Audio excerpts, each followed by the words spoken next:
សូមផុសរឿងច្រើនទៅយាយបងប្អូនទាំងអស់គ្នាវគ្គទៅមើលត្រីបាឡែននេះព្រោះសបត់ដែលខ្ញុំទិញទៅទស្សនាមកគ្រួសារហ្នឹងគឺអស់ច្រើនគួរសមដែរខ្ទង់ហើយនិយាយពីរយៈពេល5ម៉ោងនៅលើទូកដែលកណូតគេដេញតាមមើលត្រីឆ្លាមហ្នឹងណា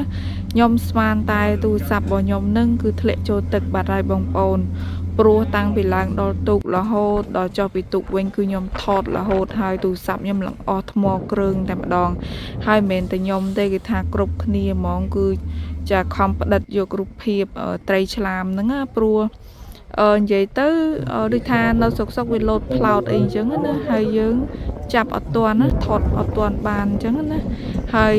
ខ្ញុំថតបានខ្លះដែរគឺបានតែប៉ុណ្្នឹងឯងហើយអាវគ្គពិសេសអីចឹងទៅខ្ញុំភ្លេចថតខ្ញុំដូចថាវាលឿនពេកអញ្ចឹងណាបងប្អូននៅស្រុកវាលោតមកផ្លោតអីចឹងទៅយើងស្ដាយមែនទែនអត់បានថតប៉ុន្តែទោះបីយ៉ាងណាក៏បាន4-5 ឃ្លីបទុកមើលលេងទុកជាអនុស្សាវរីយ៍ដែរ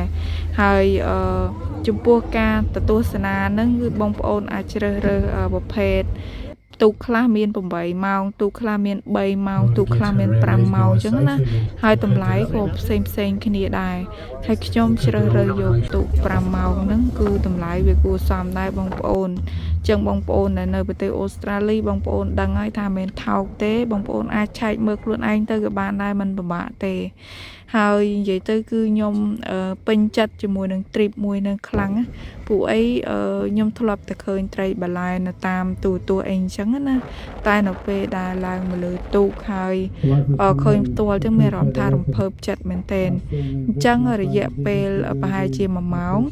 ចាដែលយើងឡើងទូកនឹងយើងអត់ទាន់ឃើញទេប៉ុន្តែទូកគេបើកទៅកាន់តែជ្រៅចូលទៅក្នុងសមុទ្រអញ្ចឹងណា